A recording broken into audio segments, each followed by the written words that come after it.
नमस्कार संदीप जी, बहुत बहुत स्वागत है आपका। नमस्ते अंजू जी।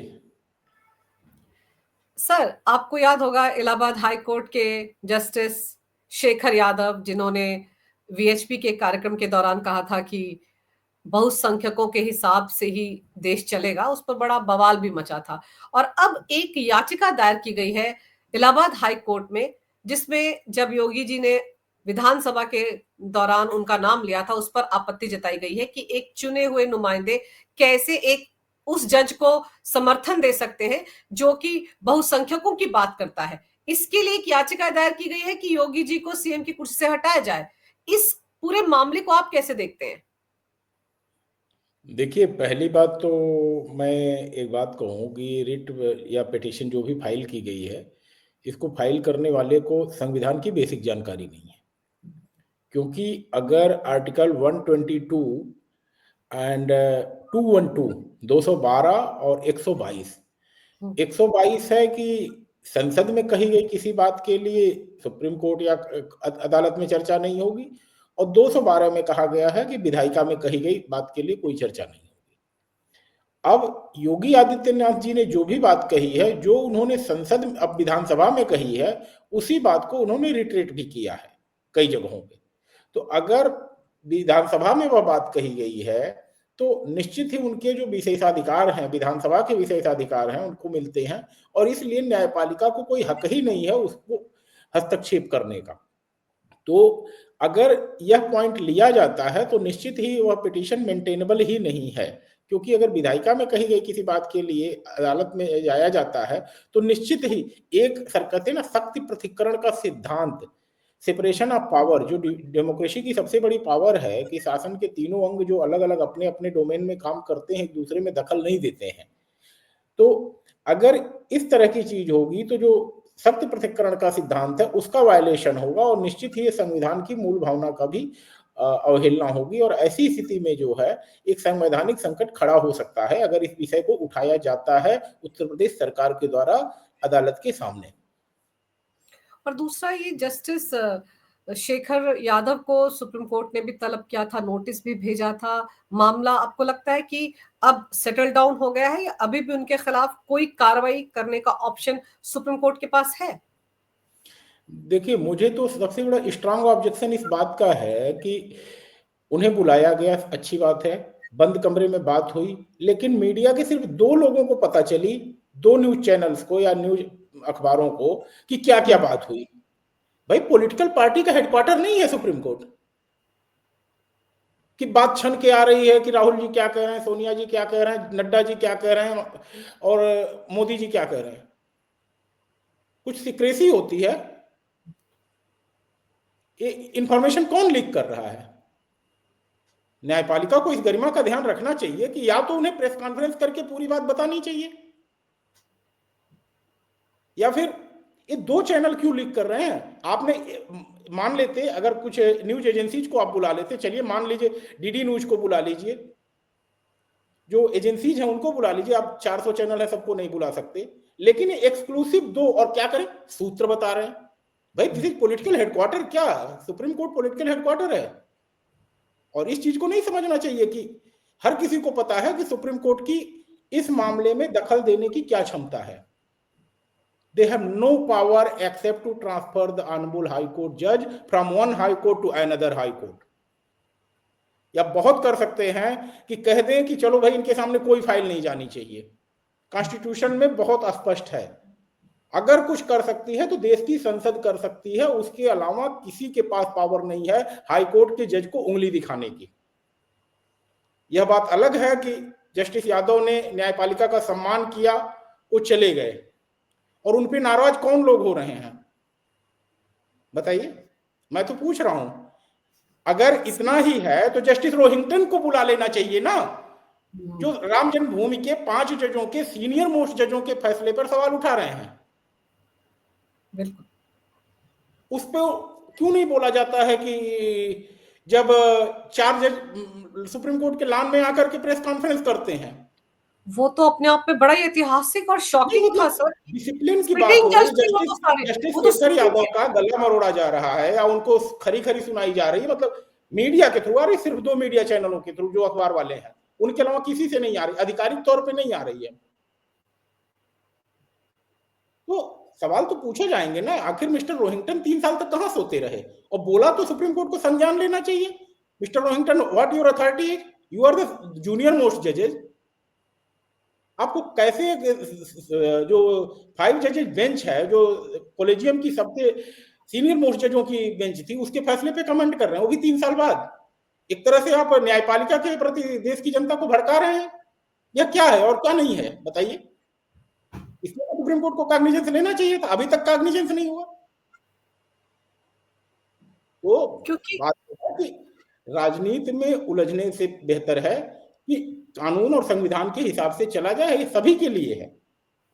हम सभी को संविधान का पालन करना है, चाहे हम न्यायाधीश हों, चाहे अधिवक्ता हों, चाहे जस्टिस शेखर यादव हों, या चाहे रोहिंटन हों अनबुल, या फिर जो हमारे श्रीशानंद जी थे बेंगलोर वाले, जिन्होंने एक क्षेत्र को कह दिया था कि पाकिस्तान है या बोला था। तो अगर जस्टिस यादव ने किसी एरिया को, जो गलत लोग हैं उनके लिए कोई शब्द प्रयोग किया है, और मुझे उनके दूसरे शब्द पे कोई ऑब्जेक्शन नजर नहीं आता है, भाई डेमोक्रेसी मेजॉरिटी के हिसाब से ही चलती है। वो तो कोर्ट के फैसले भी मेजॉरिटी के हिसाब से ही होते हैं सर। अब ये अच्छी बात है, दुनिया का हर फैसला मेजॉरिटी से होता है। माइनॉरिटी व्यूज को कोई सब्सक्राइब नहीं करता, इसीलिए लिखा जाता है कि माइनॉरिटी व्यूज सबसे बाद में लिखा जाता है जजमेंट में कि भाई डिसेंटिंग ओपिनियन किसका है। डिसेंटिंग मतलब ही होता है कि माइनॉरिटी व्यूज है। अगर जजमेंट में लिखा जाता है ना कि डिसेंट है, तो डिसेंट मतलब कि वो अल्पमत में है। तो जब सुप्रीम कोर्ट के फैसले बहुमत से हो रहे हैं, तो देश का फैसला अगर बहुमत से होगा, बहुमत की जनता से होगा, मैं सबसे बड़ा प्रश्न यही करता हूं, सबसे बड़ी जरूरत क्या है कि देश का बहुमत किस तरह सोचता है?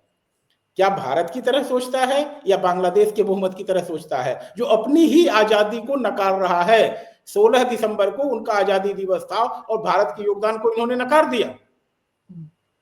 जो देश अपने ही फाउंडिंग फादर को नकार रहा है, तो एक मेजॉरिटी वहां है, एक मेजॉरिटी यहां है, तो हमें अपनी मेजॉरिटी पे तो गर्व होना चाहिए कि जिसने लोकतंत्र बचा के रखा हुआ है।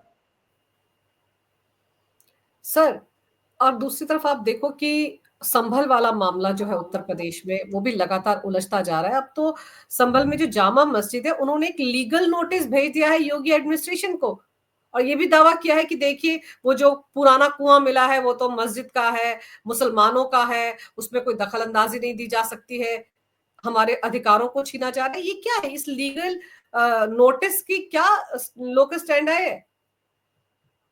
देखिए, लीगल नोटिस भेजने में कोई हर्ज नहीं है, हम्म।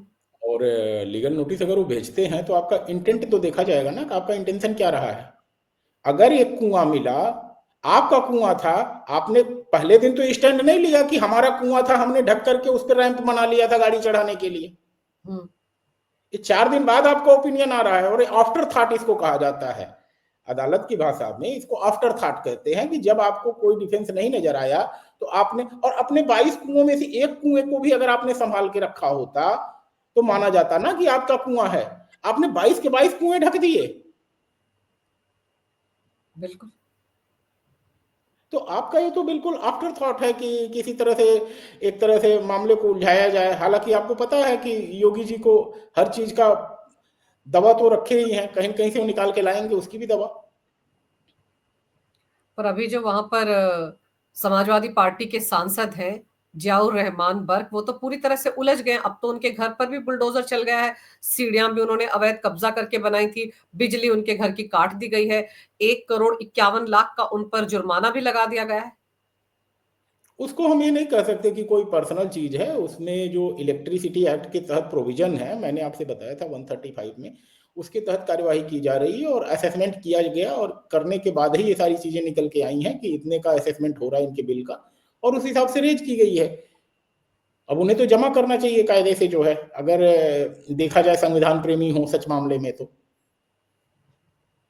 लेकिन सर वो तो सोशल मीडिया पर ये लिख रहे हैं कि संभल में जो मस्जिद के लिए सर्वे की टीम आई थी, वहां पर जो हंगामा हुआ, हिंसा हुई, उसका बदला लिया जा रहा है। वो मुसलमानों की के लिए आवाज उठाते हैं, इसलिए एक साजिश के तहत, राजनीतिक साजिश के तहत योगी एडमिनिस्ट्रेशन उनको टारगेट कर रहा है। नहीं देखिए, अगर किसी एरिये में छोटी-मोटी ही वारदात हो जाए, पुलिस आ जाएगी, वहाँ कुछ भी गलत दिखेगा, तो उस चीज़ को इग्नोर कर देगी, बिल्कुल नहीं करेगी। पुलिस को आने का मौका किसने दिया? पुलिस को वहाँ रुकने का मौका किसने दिया? एडमिनिस्ट्रेशन को दखल देने का मौका किसने दिया? अगर शांतिपूर्वक तरीके से वह सर्वे होता, तो क्या यह शासन प्रशासन इस बात की जांच में जाता कि यहाँ बिजली के कनेक्शन की चोरी हो रही है या कुछ हो रही है? जब चीजें पूरा दिख रहा है कि हर चीज अवैध यहाँ चल रही है, भवन निर्माण के नक्शे नहीं पूरे हैं, बिजली के कनेक्शन अवैध तरीके से चल रहे हैं, तो प्रशासन जब आ गया, कहते हैं ना कि एक कहावत कही गई है, the government is best government who governs less. Minimal governance जहां पे होती है वो गवर्नमेंट सबसे अच्छी होती है। तो गवर्नमेंट को घुसने का मौका संभल में किसने दिया? आपने दिया। नहीं तो शांतिपूर्वक अभी तक सारी चीजें चल रही थी। बताइए, तो सारे विभाग हरकत में तो आएंगे ही। अगर इस तरह की चीजें होंगी तो चेक तो किया जाएगा ना कि किसका कागज, तो सबको दिखाने पड़ेंगे, सीधी सी बात है। और कागज दिखाने में सबसे ज्यादा कागज दिक्कत में होती चाहे है। बिजली का बिल हो, चाहे कागज में जमीन के कागजात हो, चाहे घर का नक्शा हो, या फिर आपको पहचान दिखानी पड़े कि आप भारतीय हैं, बांग्लादेशी हैं, विदेशी हैं, क्या हैं। कागज का मतलब तो ये है कि आपको वेरीफाई करना है कि आप सही हैं कि नहीं। सही को परेशान करने की जरूरत नहीं है, बल्कि जो गलत है उसको आप खुद ही बता दो कि ये गलत है। अगर आप उसको आगे आकर के देखा नहीं आपने, किसी ने अपना घर खुद ही तोड़ना शुरू कर दिया कि भाई जो इंक्रोचमेंट हमारा बढ़ा हुआ है मैं उसको तोड़ ले रहा हूँ, क्योंकि शासन प्रशासन के लोग आएंगे तो ज्यादा नुकसान कर देंगे। तो जो आदमी गलत करता है उसको पता होता है कि गलत मैं कितना कर रहा हूं, और उसको ठीक कर लेना निश्चित ही देश के लिए भी सही है और शासन प्रशासन के लोगों के लिए भी सही ही रहता है। सर अखिलेश के सांसद के साथ तो बुरा हो गया ना। आप ये सोचिए कि बिजली भी चली गई, बिजली काट दी गई है। अब हो सकता है वो बड़ा सा जनरेटर जो दिख रहा था उनके घर में वो चल रहा होगा, और ऊपर से उनकी चारों तरफ भद्द भी पिट रही है कि एक सांसद होकर इस तरह से चोरी कर रहे थे। और जिन धाराओं के तहत केस दर्ज हुआ है सर बिजली चोरी में, उनमें तो गिरफ्तारी भी हो सकती है। और संभल में जो हिंसा हुई थी 24 नवंबर को, उसके लिए भी उनका नाम एफआईआर में दर्ज है। तो उनकी दिक्कतें तो बढ़ गई। अब नहीं, गिरफ्तारी मुझे आपको लगता है लगता कब हो है कि सकती है निकट भविष्य में? जी जी, जी। बर्क साहब के इलेक्शन एफिडेविट की भी जांच होनी चाहिए। क्योंकि जब कोई व्यक्ति चुनाव लड़ने जाता है तो उसे एफिडेविट देना होता है कि हमारा गवर्नमेंट का ड्यूज क्या क्या बाकी है। तो अगर उन्होंने गवर्नमेंट के ड्यूज में लिखा है कि नील, तो वो तो सांसद की सदस्यता खत्म होनी चाहिए उनकी। क्योंकि घर का मीटर आपका सही नहीं चल रहा है, जीरो बिल आपका आ रहा है, तो आप तो इलेक्शन कमीशन को गुमराह कर रहे हो। तो उनके एफिडेविट में देखा जाना चाहिए कि बिजली का बिल वो कितना दिखा रहे हैं और कितना ड्यूज है। क्योंकि सांसद आप हैं, और मुझे लगता है कि इलेक्शन कमीशन को इसमें संज्ञान लेना चाहिए और सारे सांसदों का देखना चाहिए, प्रदेश भर ही नहीं पूरे देश भर के सारे सांसदों का, किसी भी पार्टी लाइन से हट करके, कि सांसदों के बिजली के कनेक्शन कितने के चल रहे हैं। ये बड़ी हास्यास्पद बात है कि एक सांसद के घर पे 2 किलोवाट का लोड हो। और सर इलेक्ट्रॉनिक अप्लायंसेस कितने सारे थे, कितने फ्रिज हैं, कितने सारे एसी है, वो चल किससे रहे थे या ऐसे बंद रखे हुए थे उन्होंने? नहीं, वो तो उनके लॉयर डिफेंस लेंगे कि वो तो बस ऐसे सजाने के लिए हमने रखे थे, वो कनेक्शन नहीं कर रखे थे हमने। डिफेंस तो लेंगे। अब बाकी योगी जी की टीम ने तो होमवर्क पूरी अच्छी तरह से किया होगा, क्योंकि ऑल ऑफ ए सडन वो सुबह पहुंचे थे तलाशी लेने घर की, तो निश्चित ही रिकॉर्डिंग भी उन्होंने की होगी, तो बचने के चांसेस तो बहुत कम ही होंगे जो है। सर बचने के चांसेस कम होंगे। रिकॉर्डिंग के दौरान ही वो उनके पिताजी जियाउर रहमान के पिता जो है वो वहां पर जो अधिकारी आए थे उनको डरा धमका रहे थे कि जब सत्ता बदलेगी तब तुमको देख लेंगे। ये धमकियां भी दे रहे थे वो। देखिए, यह धमकियां प्रशासन शासन के लोगों को हमेशा मिलती रहती है, और ये नेचुरल सी बात है, देखना तो पड़ेगा ही। भाई, जब गोली चल रही थी कार सेवकों पे, तो उन्होंने भी ये सोचा होगा जब हमारा आएगा तो हम भी देखेंगे। तो देखने के व्यक्ति भाई, समरथ के सब होत गोसाई, समरथ के नहीं दोष गोसाई। तो जब आप शक्तिशाली होते हैं तो आपका कोई दोष भी नहीं होता है, और आप ही के साथ सारे लोग खड़े होते हैं, सीधी सी बात है। तो आज जब एक दल जिसके भरोसे आप थे, अब वो आईसीयू पे लटका हुआ है या एक कहें वेंटिलेटर पे है, दूसरे के भरोसे चल रहा है, और जो दूसरे के भरोसे है वो खुद ही जो है 10 लोगों के भरोसे चल रहा है, तो ऐसे में तो बर्क साहब के लिए थोड़ा तो चिंता का विषय है ही। अब आने वाले समय में अगर कहीं कुछ अच्छी चीजें होंगी उनके लिए, तो निश्चित थोड़ी सी सांस ले पाएंगे। सर हाई कोर्ट तो गए थे ना वो, अग्रिम जमानत के लिए हिंसा वाले मामले में, वो तो नहीं मिली उनको। और अब ये दूसरा मामला खड़ा हो गया, पिताजी ने डरा धमका भी दिया है, तो अब तो चौतरफा गिर गए और उनको लग रहा है योगी मुझे टारगेट करें। तभी तो दौड़े दौड़े भागे भागे वो अमित शाह से टाइम मांग रहे हैं मिलने के लिए। नहीं, अब यही सोचिए ना कि अमित शाह जी से मिलने का समय लिया जा रहा है या मांगा जा रहा है, क्योंकि ये बात नहीं है कि योगी जी से डर लग रहा है, ये डर लग रहा है कि कहीं केंद्र की एजेंसीज भी अगर इन्वॉल्व हो गई तब हम क्या करेंगे। और अभी आज एक नई चीज आ गई कि अगर इलेक्शन कमीशन इन्वॉल्व हो गया और एफिडेविट में कोई चीज बिजली विभाग को लेकर के झूठी पाई गई तो सांसदी तो जा सकती है, एक नया सरदर्द शुरू हो जाएगा। बिल्कुल। तो और चुनाव कोई बहुत महीने पहले तो हुए नहीं सर, अभी 4-5 महीने पहले ही तो हुए। एफिडेविट ताजा तरीन ही होगा। बिल्कुल ताजा तरीन होगा, उसमें उन्होंने लिखा होगा कि बिजली के बिल नो ड्यूज हैं, जीरो हैं, इस तरह से कुछ लिखा होगा, डेफिनेटली लिखा होगा। अब आप अपनी लीगल टीम से बोलिएगा थोड़ा इस पे होमवर्क करे, अगर चीजें निकल के आती हैं तो फिर जनता को पता चलेगा, दर्शकों को, कि बर्ग साहब ने अपने एफिडेविट में क्या दे रखा है। सर पर इतना जरूर है कि जिस तरीके से वो फंसे, वो जो एक कार्ड खेले ना, विक्टिम कार्ड, की मुसलमान हूं, मुसलमानों की बात करता हूं इसलिए योगी टारगेट करें, वो कार्ड चलने वाला भी नहीं है, क्योंकि सब कुछ तो सामने दिख रहा है सर। आपने इतना बड़ा घर बनाया है सर, मैं तो पहले दिन भी आपसे बात करते हुए कह रही थी कि इतना बड़ा घर बनाया है, कहीं ना कहीं एनक्रोचमेंट तो किया ही होगा, और उस पर चल गया हथौड़ा, उस पर बुलडोजर चल गया, इंक्रोचमेंट ही सीढ़ियां टूट नहीं, गई हैं, पता नहीं और क्या क्या टूटेगा। इंक्रोचमेंट ही नहीं, इतने बड़े घर को बनाने के लिए अप्रूवल भी अथॉरिटीज का नहीं लिया गया होगा, नक्शा नहीं पास होगा। और अपने कहते हैं ना कि जो लोग रसूख के लोग होते हैं वो लोग अथॉरिटी जाते ही नहीं, क्योंकि अथॉरिटी के लोग खुद ही आके उनके दरवाजे पे चाय कॉफी पीते रहते हैं। तो उनको लगता है कि कौन बोलेगा हमारे घर पे। नक्शा तो वो बनवाता है जो नया घर बनवा रहा होता है, कहीं जमीन खरीद करके अपना छोटा मोटा। अब जिसका 2 एकड़ 4 एकड़ में मकान होगा वो परमिशन लेने जाएगा।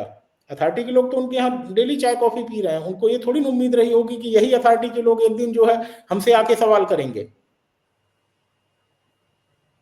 आज दिक्कत क्या हो रही है कि मैं बताऊं, घर जितने भी बन रहे हैं खासकर यूपी में या कहीं भी देख लीजिए, ये एडमिटेड फैक्ट है कि पुलिस को कुछ न कुछ ध्यान रखा जाता है, उसको सेवा पानी दी जाती है। और उसके बाद आप दिल्ली में भी देखिए जो स्लम वगैरह एरिया में है, लोगों ने छत काफी बड़ा बड़ा के रोड में बना रखे हैं, जबकि नियम से सड़क के कितने पे बनना चाहिए इसके बारे में भी आपको पता है। तो कल को जब अथॉरिटी अपने पे आएगी तो दिक्कत तो करेगी ही। आप अपनी फाइल आगे बढ़वाने के लिए सुविधा शुल्क दे करके घर बना सकते हैं, लेकिन जब लीगल पॉइंट पे आएगा तो आपका घर इलीगल ही डिक्लेयर होगा। और यही चीज हो रही है कि जिस किसी का भी मतलब आपराधिक इतिहास पाया जा रहा है उसके घर का कागज दुरुस्त नहीं मिल रहा है। सर सवाल तो ये भी उठाए जा रहे हैं कि 7 साल से योगी आदित्यनाथ ने इस तरफ ध्यान नहीं दिया। नहीं, आप देखिए ना, जिस दिन से योगी जी आए हैं उसी दिन से महाराज जी शुरू हो गए हैं, एक दिन भी वो शांति से तो बैठे नहीं है। उन्होंने पहले दिन से ही कह रखा था कि भाई जो गलत है वो चुपचाप छोड़ के चला जाए, नहीं तो उसकी जगह क्या है हम बता चुके हैं। अभी भी अपराधियों के लिए भी देखिए उनका स्पष्ट संदेश है, महिलाओं के खिलाफ अपराध करने वालों के लिए स्पष्ट संदेश है। अब उस संदेश के बावजूद अगर कोई बहुत ज्यादा चौधरी बन रहा है तो उसके लिए तो समस्याएं होंगी ही।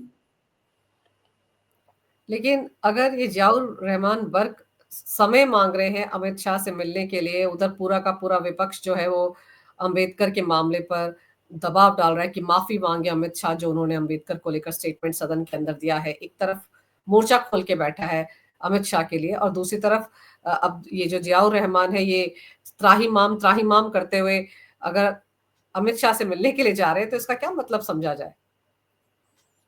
नहीं देखिए, अंबेडकर वाले बयान को तो तोड़ मरोड़ के 10 सेकंड की कटिंग लगाई गई है, पूरा वीडियो सब लोगों ने वायरल कर दिया है। जो गृहमंत्री जी ने बोला है स्पष्ट है, कोई किसी तरह का अनादर नहीं है, लेकिन जो सच्चाई है उन्होंने सबके सामने रखी है, जनता के सामने। अब कोई विक्टिम कार्ड खेल रहा है, आधा सत्य ही जानना चाहता, उससे आगे सत्य जानना ही नहीं चाहता, तो उसको जबरदस्ती तो दिया नहीं जा सकता डोज जो है। क्योंकि आप भी जानती हैं यूट्यूब पे कुछ चैनल ऐसे पड़े हुए हैं जो कि आधा सत्य लेकर के चलते हैं और उसी को दिखाते हैं, और उनके भक्त भी वही देखते हैं, उनको और कुछ मतलब ही नहीं है देखने का। तो सच्चाई को अगर स्वीकार करने के लिए आप तैयार नहीं है तो आपको अमित शाह जी की बात बुरी लगेगी, आप पूरा वीडियो देखेंगे ही नहीं। लेकिन उसी माहौल के दौरान जियाउर रहमान बर्क का जाकर कोशिश करना कि वो अमित शाह से मिले, जाहिर सी बात है उनसे मिलने के बाद वो यही तो कहेंगे कि मुझे टारगेट किया जा रहा है, और क्या कहेंगे। लेकिन उनकी तो पूरा कच्चा चिट्ठा पहले पहुंच गया होगा, तुमने तो कितनी करोड़ों की चोरी की है। उनके बचने के चांसेस बहुत कम हैं अंजू जी। गिरफ्तार इलेक्ट्रिक होंगे सर। थेफ्ट में इलेक्ट्रिक हाँ। थेफ्ट में आपका मीटर तो बताएगा ना, कहीं न कहीं उसमें लोड की रीडिंग भी होगी। पुराना मीटर जो गया है लैब में टेस्ट होने के लिए, ये डिजिटल मीटर है। डिजिटल मीटर में क्या होता है कि मैक्सिमम डिमांड जो होती है वो रिकॉर्ड होती है। तो घर की अगर मैक्सिमम डिमांड उसमें रिकॉर्ड हो रही है, नया मीटर लगने पे कुछ और पुराने में कुछ और, तो यही तो थेफ्ट का बेस है कि 2 किलोवाट का लोड सैंक्शन आपने कराया था, तो हो सकता है कि उसमें डिमांड आपकी 2.5 आ रही हो, लेकिन नए मीटर में पता चलेगा 12.5 आ रहा हो। तो ये जो 10 किलोवाट का डिफरेंस होगा ना, यही गले की हड्डी बनेगा। और ये मीटर जब से लगा हुआ है तब से इलेक्ट्रिक थेफ्ट का कैलकुलेशन होगा उनका, और इलेक्ट्रिसिटी की अलग से कोर्ट बनी हुई है उसके लिए। अच्छा। हाई कोर्ट सुप्रीम कोर्ट भागने की जरूरत नहीं है बर्क साहब को। जिले की जो इलेक्ट्रिसिटी कोर्ट होगी ना जिला अदालत के अंदर, उसी में मुकदमा चलेगा और उनको वहां पर जाकर के अपनी सफाई देनी पड़ेगी। सर, आपको याद होगा कि लोकसभा चुनाव के पहले भी बाद में भी ये खबरें या अफवाहें फैलाई गई समाजवादी पार्टी की तरफ से, इंडी गठबंधन की तरफ से कि योगी आदित्यनाथ और अमित शाह के बीच 36 का आंकड़ा है। हम योगी को हटाना चाहते थे केंद्र सरकार, या यूं कहा जाए कि गृह मंत्री, ये वगैरह वगैरह ये बातें बहुत आई थी। बल्कि अरविंद केजरीवाल ने भी प्रेस कॉन्फ्रेंस के दौरान यही बातें कही थी। और अब जिस तरीके के हालात बन रहे हैं, और अगर ये बर्क साहब जाकर मुलाकात करते हैं अमित शाह से, मैं फिर ये सवाल पूछ रही हूँ आपसे, तो आपको लगता है क्या शिकायत लेकर जा रहे हैं? उनको लग रहा है कि वहां उनकी सुनवाई हो जाएगी, यहाँ योगी अगर उनको टारगेट करें तो वहां उनकी सुनवाई हो जाएगी, और योगी उनको हवा में तो टारगेट नहीं कर रहे, सारा का सारा मामला खुले चिट्ठे की तरह सबके सामने। देखिए, चाहे योगी आदित्यनाथ जी हों, चाहे अमित शाह जी हों, चाहे नरेंद्र मोदी जी हों, सभी हैं संघ के स्वयंसेवक, और संघ के स्वयंसेवक का पहला निशाना होता है राष्ट्र प्रथम। राष्ट्र प्रथम की कसौटी पे अगर उनके लिए कुछ रहम बचेगा तभी रहम होगा, नहीं तो राष्ट्र के मामले में ये तीनों किसी से समझौता करने वाले नहीं है। आप नाक रगड़ लीजिए तो भी, मिलने की बात तो दूर है, मिल भी लिया तो कह रहा हूं ना, नाक रगड़ के मिलेंगे तो भी आपको कोई रहम नहीं होने वाली है, क्योंकि इन लोगों का हिसाब किताब बिल्कुल क्लियर है। क्यों कि इसके ऊपर नागपुर भी देख रहा है। अगर योगी जी किसी को चोर साबित कर चुके हैं साक्ष्य के साथ, तो यह बात संघ के वरिष्ठ पदाधिकारी भी देख रहे हैं, और संघ ने अपना मैसेज स्पष्ट दिला दिया है, खासकर 2004 के 4 जून के नतीजों के बाद। क्यों? 2024। हाँ, क्योंकि अगर संघ लगता है तो हरियाणा जैसी स्थिति में जहां लोग सोचते नहीं थे कि भारतीय जनता पार्टी आएगी, आ गई। महाराष्ट्र में एब्सोल्यूट मेजॉरिटी आई। इस सब के पीछे यही है कि संघ और भारतीय जनता पार्टी और सब सारे अनुसांगिक संगठनों ने मिल करके काम किया। तो किसी भी स्थिति में ऐसा कोई भी काम नहीं होगा जिससे संघ को नाराज किया जाए, और संघ इन सभी बातों को बर्दाश्त नहीं करेगा कि कोई भी व्यक्ति बिजली का चोरी किया हो उसके साथ कोई भी रहम की जाए किसी के द्वारा, XYZ के द्वारा। वो तो संघ तो क्या सर, वो तो देश का कानून ही ऐसा है कि बचने के चांसेस बिल्कुल ही नहीं है। संघ तो एक अलग विधा हो गया, नहीं, लेकिन कानून में मत जाइए अंजू जी, कानून कानून में मत कानून जाइए, क्योंकि कानून में आलोचना थोड़ा कर दे रहा हूं, मैं वकील हूं, मुझे नहीं करना चाहिए, लेकिन हाई कोर्ट सुप्रीम कोर्ट और लड़ते लड़ते हो सकता है 20 साल उनकी फाइल चलती रह जाए, कोई दिक्कत नहीं है उनके लिए, जो सेट करने में माहिर हैं या जो मामले को खींचने में माहिर हैं। लेकिन अगर शासन प्रशासन इस बात पे एक्टिव मोड में रहा तो पता चलेगा 6 महीने साल भर के अंदर, जैसे आजम खान का फर्जी एफिडेविट वाले में सजा हो गई थी ना, आजम खान को बहुत दर्द हुआ था कि इतनी जल्दी फैसला क्यों आ गया। बिल्कुल। तो उनको यही चीज होगी कि अगर इसमें चाहेगी तो योगी सरकार हो सकता है 6 महीने के अंदर बिजली वाले चोरी के मामले में पूरी तरह से इस बात को सुनिश्चित करे कि फैसला आ जाए अदालत में। आपने मोहन भागवत जी का लेटेस्ट बयान भी सुना होगा, जिसमें वो कह रहे हैं कि जैसे उन्होंने पहले कहा था कि हर मस्जिद के नीचे शिवलिंग ढूंढने की जरूरत नहीं है। कुछ लोग ऐसा करके अपने आप को हिंदुत्व के नए पैरोकार साबित करने में लगे हुए हैं। ये स्टेटमेंट उनका आया है। क्या ये स्टेटमेंट आपको लगता है संभल में जो कुछ हुआ उसके उससे जोड़कर देखा जा सकता है? क्या वो एक तरह से मैसेज देने की कोशिश करें, या फिर जो कुछ संभल में हो रहा है या बाकी जगह हो रहा है जहां पर उम्मीद है कि अंदर मंदिर है, ऊपर मस्जिद है, वो संघ अपने आप को उससे किनारा कर रहा है कि हमारा किया धरा ने, हमने नहीं कहा इनको ये सब कुछ करने के लिए? क्या ये पोस्टरिंग हो सकती है? नहीं, जो बातें ऐतिहासिक तथ्यों के आधार पे हैं, एएसआई के फैक्ट के आधार पे हैं, उस पे तो कोई नहीं रोक सकता, चाहे संघ प्रमुख हो या कोई भी हो। ऐसा नहीं है कि रोक सकता है, या ना ही अपना हिंदू सनातन समाज मानने वाला है। हाँ, अगर कहीं कोई पुरानी बात है जहाँ पे नया बना हुआ है 100-200 साल पहले और आज की तारीख में मस्जिद बनी हुई है, लेकिन जो हमारी शक्तिपीठें हैं, जो हमारा पूज्य स्थान है, अब कोई हमसे कहे कि संभल पे समझौता कर लीजिए, या कोई कहे कि काशी पे समझौता करिए, मथुरा पे करिए, तो ये संभव नहीं है हमारे लिए। हमारे लिए ये सब चीजें पूज्य स्थान है, ये किसी व्यक्ति द्वारा बनाए हुए स्थान नहीं है। देखिए, उनके कहने का मतलब था कि जो मंदिर है, मेरा जहां तक समझना है कि ऐसे मंदिर या मस्जिद जो कुछ भी है वो व्यक्ति द्वारा जो बनाए गए हैं, जिनका कोई बहुत पौराणिक महत्व नहीं है, शास्त्रीय महत्व नहीं है, उसमें उलझने की जरूरत नहीं है। सीधी सी बात है। अगर शास्त्रीय महत्व है और हमारा पौराणिक साक्ष्य है, आर्कियोलॉजिकल का साक्ष्य है, तो उस पे तो भाई हमारा दावा बनता है और हम अपना दावा मांगेंगे। ये सवाल मैं आपसे इसलिए पूछ रही हूँ क्योंकि पहले भी मोहन भागवत जी का ही बयान था, जिसको लेकर ओवैसी भी बोलते रहे कि देखिए वो तो कहते हैं कि हर मस्जिद से आपको शिवलिंग ढूंढने की जरूरत नहीं, लेकिन इसके बावजूद ये सब कुछ हो रहा है, संभल जैसे मामले। तो अब जो उन्होंने ताजा बयान दिया उसको भी वो तोड़ मरोड़ कर अपने पक्ष में ही पेश करेंगे कि देखिए फिर से उन्होंने ये बातें कही हैं और ऐसा नहीं होना चाहिए। इसलिए मैं आपसे जानना चाहती कि आपको लगता है कि कहीं ना कहीं संघ बताने की कोशिश कर रहा हो कि जो कुछ ये हो रहा है कम से कम उनकी इसमें कोई भूमिका नहीं है, ये हिंदू सनातनी है जो अपने तरीके से इन मामलों को आगे बढ़ा रहे हैं, और साक्ष्य सबके सामने, तो कोई क्या कह सकता है? बिल्कुल सही कह रही हैं, क्योंकि अटाला मस्जिद का मामला देखिए जो उठा जौनपुर का, हम्म। कोई संघ थोड़ी न उठा रहा है, ये सब तो वहां के स्थानीय लोग कर रहे हैं। आप कोर्ट में खड़े होने वाले वकीलों की भाषा तो सुनिए, वहां के लोकल लॉयर लग रहे हैं। तो आप कैसे कह सकते हैं कि इसमें कोई मतलब संघ इन्वॉल्व है या कुछ और भी है? अब स्थानीय लोग जिन चीजों को जान रहे हैं, अब संभल का ही मामला देखिए, वहां पे सारे लोकल लॉयर वहां पे अपीयर हो रहे हैं, जो तथ्य इकट्ठा किया, फैक्ट दिया, सारे वहां के स्थानीय लोगों ने दिया।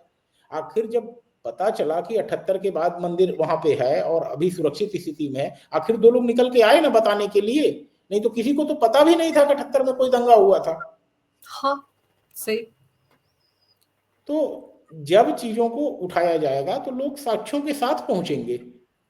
इसलिए जरूरत है कि ज्यादा से ज्यादा जो हमारी डिमांड है कि जो हमारे सनातन के महत्व के स्थान है, उसमें दूसरे पक्ष को सहयोग करके आगे बढ़ करके सहायता करनी चाहिए, और तथ्यों को छुपाने की कोशिश नहीं करनी चाहिए, क्योंकि जो सच्चाई है वो तो सामने आई जाएगी। बिल्कुल सर, सच्चाई सामने आ जाएगी, लेकिन फिलहाल तो बर्क साहब और अखिलेश अपने तथ्यों को छिपाने में लगे हुए हैं। उनको तो जैसे अब अगर उन्होंने बिजली चोरी की है, एफआईआर दर्ज हो गई है सर, तमाम धाराओं के तहत सबूत मिल गए हैं कि उन्होंने बिजली की चोरी की है, 1 करोड़ 91 लाख का उन पर जुर्माना हो गया है, तो फिर तो बात आगे बढ़ गई है। तो फिलहाल तो देखते हैं कि इस मामले में बर्क का क्या होता है, अखिलेश की पार्टी का क्या होता है, और किन किन नेताओं के कच्चे चिट्ठे खुलते हैं और अदालत से कितनी राहत उनको मिलती है। आपने इस विषय पर सर तमाम जानकारी मेरे दर्शकों को दी, आपका बहुत बहुत धन्यवाद। नमस्कार। भारत माता की जय हो, वंदे मातरम और जय श्री राम। जय श्री राम।